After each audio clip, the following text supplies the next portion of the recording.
Damn it. ఏంటిటా కుండబద్దలు కొడతా అత్త. నమస్కారం, కుండబద్దల ప్రేక్షకులకి స్వాగతం. నేను గౌతమ్ కాటా. ఈ వీడియోలో నేను మీతో చెప్పాలనుకునే అంశం, వంకలేనమ్మ డొంకట్టుకొని ఏడ్చిందన్నట్టు బీజేపీ యొక్క డొంక తిరుగుడుతనం మొత్తం ఈరోజు తేట తెల్లంగా బయటపడిపోయింది. కూటమితోటి బీజేపీకి ఏమాత్రం సంబంధం లేదు అన్నట్టుగా ఈరోజు వ్యవహారం అంతా నడిచింది. కూటమి తరపున ఆల్రెడీ టీడీపీ, జనసేన, బీజేపీ కూటమిగా ఏర్పడ్డాయి. అందరూ కలిసి ప్రచారంలో కూడా 3 బొమ్మలు వేసుకొని తిరుగుతున్నారు. సైకిలు, గ్లాసు, పువ్వు. ఇది టీడీపీ నాయకులు తిరుగుతూ ఉన్నారు. మరి ఇక బీజేపీ వాళ్ళు పోటీ చేసే ప్రాంతాల్లో ఎలాగ చేస్తున్నారనేది అక్కడ కూడా కనిపిస్తానే ఉంది. వాళ్ళందరికీ మరి స్టార్ క్యాంపెయినర్లు వచ్చి మళ్ళీ టీడీపీ, జనసేన నుంచే ఉండటమే తప్ప బీజేపీ తన సొంతగా ఏమాత్రం ప్రయత్నం చేయటం లేదు. ఈ కూటమిని గెలిపించే ప్రయత్నాల్లో బీజేపీ ఏ కోశానా లేదు అనేది మాత్రం ఈరోజు తేటతలం అయిపోయింది. అదేమిటి అనేది ఈ వీడియోలో నేను మీకు వివరించబోయే ముందుగా మన కుండబద్దలు ప్రేక్షకులందరికీ నా మనవి, వీడియో నచ్చితే గనుక ఖచ్చితంగా లైక్ చేయండి, మరొక 10 మందికి షేర్ చేయండి. ఇక ఈరోజు టీడీపీ, జనసేన కలిసి మేనిఫెస్టో రిలీజ్ చేసింది. టీడీపీ, జనసేన మాత్రమే రిలీజ్ చేయటం జరిగింది. ఇందులో బీజేపీ యొక్క భాగస్వామ్యం ఇసుమంతైనా, చీమ తలకాయ ఎంతైనా కూడా లేదు అని అంటే ఏమాత్రం ఆశ్చర్యం లేదు.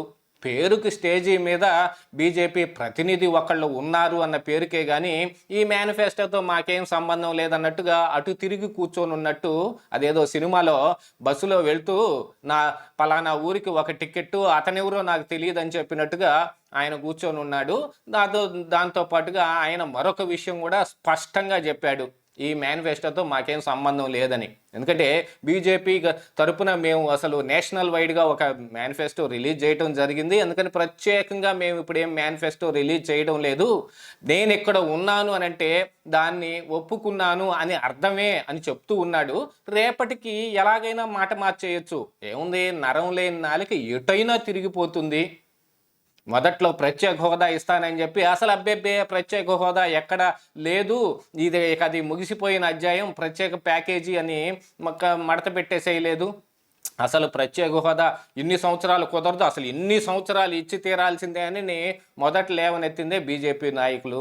అయినా కూడా సావకాశంగా దాన్ని తీసి కూరలో కరేపాకులాగా పక్కన పడేసేసి ఆంధ్రప్రదేశ్ రాష్ట్రానికి ఈ రోజుకి నో ప్రత్యేక హోదా, నో ప్రత్యేక ప్యాకేజీ, ఏం లేదు, ₹1 కూడా లేదు.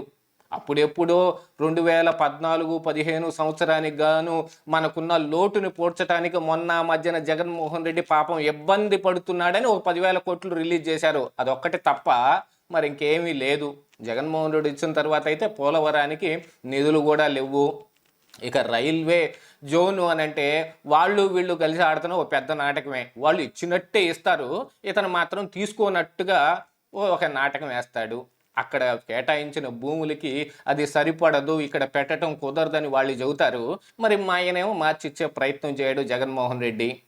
ఇక అదంతా డ్రామా కిందే లెక్క.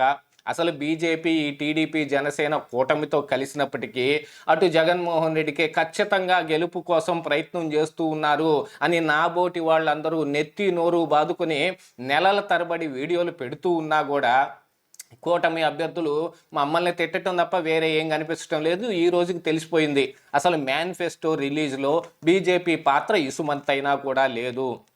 ఈ రోజున ఆ మేనిఫెస్టోలో ఏముంది లేదు, జగన్మోహన్ రెడ్డి రిలీజ్ చేసిన మేనిఫెస్టోలో ఏముంది అనే దానికి లోతుగా వెళ్ళకపోయినా అది మరొక ప్రత్యేకమైన వీడియో చేస్తాను. మేనిఫెస్టో ఎవరిది బాగుంది, ఏమిటి, ఏ మేనిఫెస్టో ఎలా ఉంది అనేది. ఆల్మోస్ట్ ఆల్ జగన్మోహన్ రెడ్డి అయితే చేతులు ఎత్తేసినట్టుగానే కనిపిస్తూ ఉంది. ఒకంత ఆశాజనకంగా టీడీపీ, జనసేనల మేనిఫెస్టోనే కనిపిస్తూ ఉంది. ప్రజల్లో వస్తున్న ఈ వ్యతిరేకత, ప్రభుత్వం మీద ఉన్న వ్యతిరేకతను మొత్తాన్ని రంగరించి ఈ మేనిఫెస్టోలో ఇరికిచ్చినట్టుగానే కనిపిస్తూ ఉంది. ప్రతి ఒక్కరిని ఆకట్టుకోవడానికి టీడీపీ, జనసేన కొంచెం గట్టిగానే ప్రయత్నం చేస్తున్నాయి, మంచి ఎక్సర్సైజ్ చేసినట్టుగానే కనిపిస్తూ ఉంది. కానీ పేరున దాని గురించి వివరంగా మరొక వీడియో చేస్తాను. కాకపోతే మరి బీజేపీ యొక్క పాత్ర ఏమిటి ఇందులో అని దాని గురించి ఈ వీడియో. ఇక బీజేపీ పాత్ర ఏమిటి అని అంటే జగన్మోహన్ రెడ్డిని గెలిపించడం తప్ప వేరే పాత్ర ఏమి లేదు వాళ్ళకి. ఇక్కడ సిఎస్ డీజీపీ మారకుండానే ఇక్కడ ఎన్నికల దాకా మనం వెళ్ళిపోతున్నామంటే అర్థమైపోతుంది.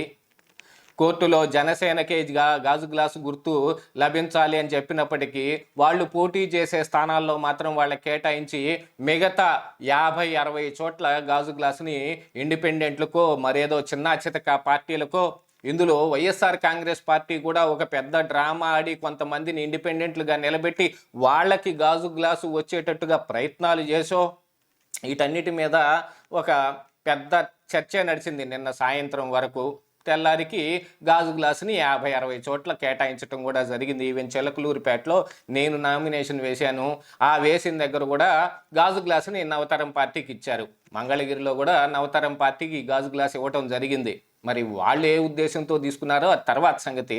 కానీ కొన్ని చోట్ల మాత్రం వల్లభనేని వంశీకృష్ణ కానీ మరే ఇతరులు కానీ కొంతమంది గాజు గ్లాస్ని పర్టిక్యులర్గా టీడీపీ జనసేన బీజేపీల కూటమిని దెబ్బ కొట్టడానికే గాజు గ్లాసును తీసుకున్నారు. అయినా కూడా బీజేపీ ఏమాత్రం దాని మీద చర్యలు తీసుకునే ప్రయత్నం ఏం చేయలేదు.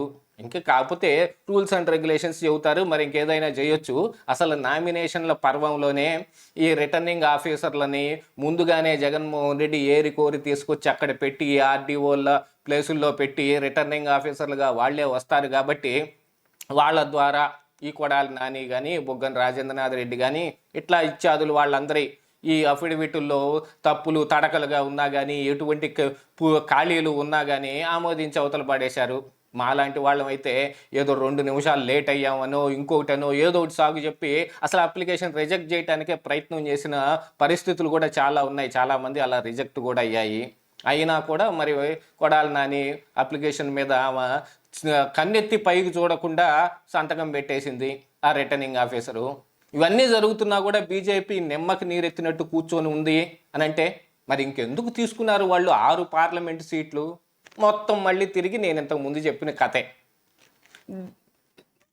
ఆల్మోస్ట్ జగన్మోహన్ రెడ్డికి ఒక 5-6 ఎంపీ సీట్లు వస్తాయి. వీళ్ళు తీసుకున్న 6 ఎంపీ సీట్లలో కూడా జగన్మోహన్ రెడ్డి గెలిచే ప్రయత్నాల్లోనే వీళ్ళు ఉన్నారు. మొత్తం ఉన్న 25లో అటు సగం ఇటు సగం వస్తే మాకు ఇద్దరు కావాలి, మీ ఇద్దరు 2 కళ్ళ లాంటి వాళ్ళు, ఇద్దరికి చెరుసగం సీట్లు ఉన్నాయి అనే మిషతోటి మళ్ళీ జగన్మోహన్ రెడ్డిని ఎత్తి సంఖలో కూర్చోబెట్టుకుంటారు, చిన్నపిల్లాన్ని కూర్చోబెట్టుకున్నట్టు. ఇప్పుడు జరిగిన పద్ధతులన్నీ ఆయనకు జరుగుతాయి. కేంద్రంలో అధికారంలోకి బీజేపీ వస్తే కనుక మరి రాష్ట్రానికి ఏం విధులు ఇస్తుంది అనేది 2014 నుంచి ఏం చూసామో 19 వరకు ఇప్పుడు ఇంకా గడ్డు పరిస్థితులు వచ్చే రకంగా కనిపిస్తూ ఉంది. 24 నుంచి 29 వరకు బీజేపీ కనుక పైన అధికారంలో ఉంటే చంద్రబాబు నాయుడుకి జనసేన కూటమికి వాళ్ళు ₹1 విదిలించే ప్రయత్నాలు ఏమీ ఉండవు. అక్కడ నుంచి ఏదైనా రావాల్సిన దాన్ని కూడా మోకాలడ్డి ఆపటం తప్ప ఏం ఉండదు. మరి ఇలాంటిది బీజేపీ తోటి వీళ్ళు కూటమి ఎందుకు కట్టుకున్నారు అనంటే ఆ ఇద్దరిని చూస్తే జాలేస్తుంది. ఏం చెయ్యాలో పాలుపోని పరిస్థితులు అయ్యుండొచ్చు, లేదా పరిస్థితుల ప్రభావం తీసుకొచ్చిన ఒత్తిళ్లు కావచ్చు, వాళ్ళతో కలవాల్సిన పరిస్థితి ఏర్పడింది. కానీ బీజేపీ మాత్రం ఇంకా జగన్మోహన్ రెడ్డిని పెట్టుకొని వేలాడుతూనే ఉంది. ఇది ఆంధ్రప్రదేశ్ రాష్ట్రంలో ప్రజలందరూ గుర్తించి వాళ్ళు నిలబడుతున్న చోట ఏం చెయ్యాలో అది మాత్రం చెయ్యాల్సిన అవసరం మాత్రం కనిపిస్తూ ఉంది. ఇదే ఈరోజు కుండబద్దలు.